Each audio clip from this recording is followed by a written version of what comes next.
जी हां, पूछता है भारत भाई कितना जरूरी है ये घोषणा पत्र, संकल्प पत्र, मैनिफेस्टो या किसी और को कोई और नाम भी रखना है तो रख लीजिए। मेरे साथ है भारतीय जनता पार्टी के युवा नेता, प्रवक्ता राष्ट्रीय तोहिन सिन्हा जी मेरे साथ हैं।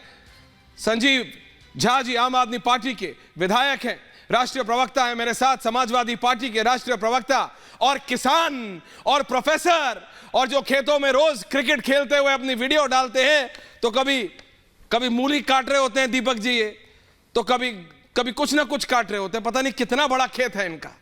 कभी दीपक जी जरा चलना है इनके खेत में एक दिन, कितनी जमीन है आपके पास ये जरा अनुराग भदौरिया जी मेरे को भी चेक करना है। और दिल्ली के इतनी पास इतनी बड़ी जमीन आपको मिली कैसे, ये भी मेरे को चेक करना है। ऑन अ सीरियस नोट, नहीं देखता हूं ये आप खेत में पहुंचते हैं दिन में, शाम को आप डिबेट में आ जाते हैं, ये भी मेरे को देखना है ये इतनी बड़ी जमीन है कहां से। और जो मुस्कुरा रहे हैं वो वरिष्ठ पत्रकार दीपक चौरसिया जी और रेणु में मित्तल जी भी मेरे साथ हैं। आ रहे हैं तो क्या हुआ, मैं तो खेती करता हूं भाई। अच्छी बात है सर मेरे को भी सिखा दीजिएगा, मेरे पास खेती की जमीन नहीं है, ऑन रिकॉर्ड नहीं, सच। अरे तो मैं खेत पे मेरे को सिखा दीजिएगा सर, यू आर लकी। मिलूंगा सर, खेती पे जीरो टैक्स है सर, खेती पे जीरो टैक्स है सर, खेती पे जीरो टैक्स है, मुझे पता है। चल रिलैक्स, मैं कर रहा हूं। लेकिन हाउ इंपॉर्टेंट मतलब इस मैनिफेस्टो करके खाना है। देखो हाथ देखिए, गड्ढे देखिए आप, बिल्कुल कैमरा जूम कीजिए, देखिए आप सर, जूम है। देखिए कितने ये एक तो दीपक जी ये कैमरा की आदत सबको है, देख रहे हैं आप। एक तो आप भी अब कैमरा के मतलब उस तरफ पहुंच गए, कैमरा के बारे में हमसे ज्यादा इनको पता होता है। हाथ बताए, जूम करो, ये करो, बाउंस लाइट दो, वो लाइट दो, ठीक है रिलैक्स। मैं पहले तीनों राजनेताओं के पास जा रहा हूं, तोहिन सिन्हा, संजीव झा, अनुराग जी, उसके बाद दीपक जी, रतिंदर भाटिया और रेणु जी आपके पास आ रहा हूं। रतिंदर जी आप एंटी लाइट खड़े हैं, आपको अपना फ्रेम चेंज करना पड़ेगा, आपका फ्रेम काला आ रहा है चेहरा। मैं सबसे पहले तोहिन सिन्हा से पूछ रहा हूं, तोहिन सिन्हा, बीजेपी अपना संकल्प पत्र कल लॉन्च करने वाली है, प्रधानमंत्री नरेंद्र मोदी कल लॉन्च करेंगे सुबह 8:30। आपके हिसाब से जनता, क्या आपको सचमुच लगता है कि अब संकल्प पत्र मैनिफेस्टो उसको सीरियसली लेती है तोहिन सिन्हा जी, और बीजेपी के लिए कितना महत्वपूर्ण है? नमस्ते ऐश्वर्या जी नमस्कार। नमस्ते। देखिए, भाजपा के लिए संकल्प पत्र बहुत महत्वपूर्ण इसलिए है क्योंकि हम उसको संकल्प पत्र नाम ही इसलिए देते हैं क्योंकि उसको पूरा करने का प्रण कर चुके होते हैं। तो जब मोदी की गारंटी की बात होती है, वो वादा पूरा होने की गारंटी है। और जहां तक तीन सबसे बड़े वैचारिक मुद्दे थे जो पिछले 20 वर्षों से आ रहे थे, आप देखिए कितनी बड़ी उपलब्धि है, पिछले 5 वर्षों में वो तीनों जो है पूरे हुए हैं, उनकी पूर्ति हुई है। आर्टिकल 370 का एब्रोगेशन, सीएए और राम मंदिर का निर्माण। तो आप समझ सकते हैं इससे कि हमारे लिए संकल्प पत्र की क्या मान्यता है। साथ ही इंफ्रास्ट्रक्चर का निर्माण जितने भव्य स्तर पर हुआ है, 25 करोड़ लोगों को गरीबी रेखा से बाहर निकाला गया है। और अब पहली बार किसी पार्टी ने, किसी प्रधानमंत्री ने इस देश को अगले 23 वर्षों का, 23.5 वर्षों का विकसित भारत का 2047 का लक्ष्य दिया है। तो आप समझ सकते हैं कि हमारे लिए ये मैनिफेस्टो बहुत ही, जिसको कहते हैं सेक्रेड डॉक्यूमेंट है।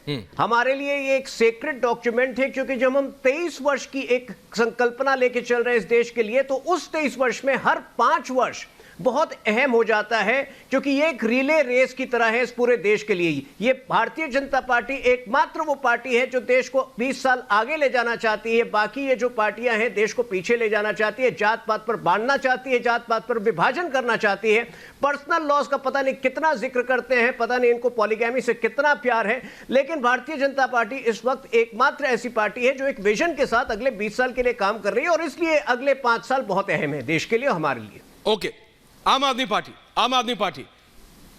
पार्टी आपसे बहुत इंटरेस्टेड हूं मैं। ग्राफिक चेंज क्योंकि अब बात आम आदमी पार्टी की हो रही है। अगर संजीव झा बोलेंगे और आप बीजेपी का चलाएंगे तो कैसे चलेगा शर्मा जी, परेशान हो जाएंगे वो। हाँ संजीव झा जी, अब जरा मेरे को बताइए, फ्री बिजली पानी की बात हुई थी, आपके मुख्यमंत्री फ्री दारू के चक्कर में जेल के अंदर है, आपके लिए मैनिफेस्टो कितना महत्वपूर्ण है संजीव झा जी? देखिए, आपने बिल्कुल सही कहा कि देश में एकमात्र ऐसी पार्टी और एकमात्र ऐसी सरकार जिसने जो वादे किए, एक वादे पूरा किए। हमारे लिए हमारा मैनिफेस्टो, हमारे लिए गीता है, हमारे लिए रामायण है, हमारे लिए संविधान है। हमने कहा था बिजली फ्री देंगे, हमने बिजली फ्री दी। हमने कहा था पानी फ्री देंगे, हमने पानी फ्री दिया। हमने कहा था कि अच्छी शिक्षा देंगे, अच्छे स्वास्थ्य की सुविधा देंगे। दिल्ली की जनता कह रही है बहुत अच्छी सुविधा मिली। हमने जो जो वादे किए उसको पूरा किया। और अरविंद जी कहते थे कि ये हमारी घोषणा नहीं, हमारी गारंटी है। हालांकि उस गारंटी की बात आजकल मोदी जी भी कर रहे हैं, लेकिन मोदी जी की गारंटी और चाइनीज सामान की गारंटी दोनों बात बराबर ही है, दोनों कभी टिकता नहीं है। तीसरी बात आप ये कह रहे हैं, बिल्कुल ठीक कहा आपने कि हमने फ्री शिक्षा दी, फ्री स्वास्थ्य की सुविधा दी, लेकिन एक सो कॉल घोटाले की बात की गई और उस घोटाले की जांच करने के में आम आदमी पार्टी की उस उम्मीदों को खत्म करने की साजिश की गई। ये भ्रष्टाचार की जांच नहीं हो रही थी। भ्रष्टाचार की जांच होती तो हम तो लगातार पूछ रहे थे कि भाई पी सरचंद रेड्डी से आपने 60 करोड़ रुपए क्यों लिए। और ईडी को हमने कहा कि मनी ट्रेल उधर है, जाकर जांच करो। ना तो वो जांच हुई, ना भारतीय जनता पार्टी किसी नेता ने बताया। तो भ्रष्टाचार बात यहाँ करते थे, दिख गई वहां और इलेक्ट्रल बॉन्ड के जरिए साबित हो गया। लेकिन एक बात आप समझिए कि आज अरविंद केजरीवाल जी इतनी, चाहे शिक्षा की बात हो, स्वास्थ्य की बात हो, तमाम तरह की सुविधाओं की बात हो, वो दिए, परिणाम क्या हुआ, उनको जेल में भेज दिया। और आज हालात ये है कि अरविंद केजरीवाल जी की पत्नी अगर जेल में जाकर मिलने का समय मांग रही, इनको मिलने का समय नहीं दिया जा रहा है।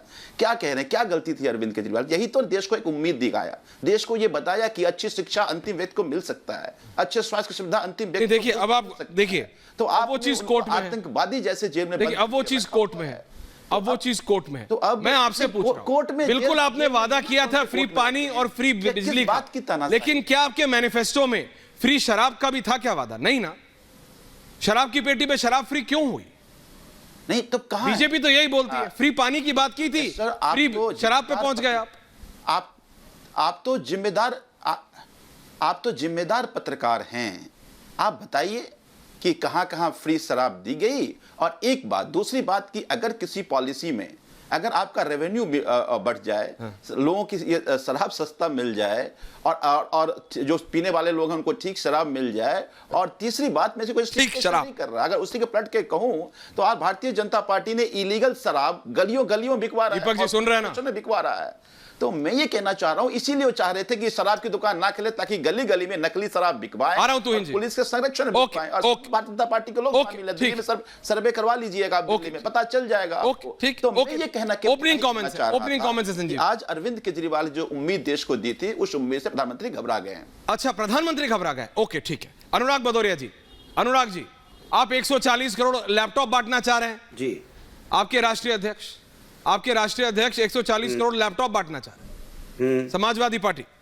मैं आपका पॉइंट ऑफ व्यू जानना चाहता हूं। बिल्कुल। और मैं अपनी डिजिटल टीम से रिक्वेस्ट कर रहा हूं, जरा एक ऑनलाइन पोल खोल दीजिए दीपक दादा, कि भाई जनता कितना सीरियसली लेती है इन मैनिफेस्टो, संकल्प पत्र सबको। हाँ बोलिए। बिल्कुल बोलिए अनुराग जी। देखिए भारतीय जनता पार्टी की हालत यह है कि कह रहे हैं कि 10 साल का तो हिसाब दे नहीं पा रहे हैं। अच्छा, 23 साल का भी हमने तैयार कर लिया है। अरे प्रभु, पहले 10 साल का दे दो ना, आपने देश को कहां ले गए हो? उसका मैनिफेस्टो आपको क्या बनाना है, 2024 में जनता के लिए क्या लेके आना, मैनिफेस्टो अब तक नहीं ले पाए।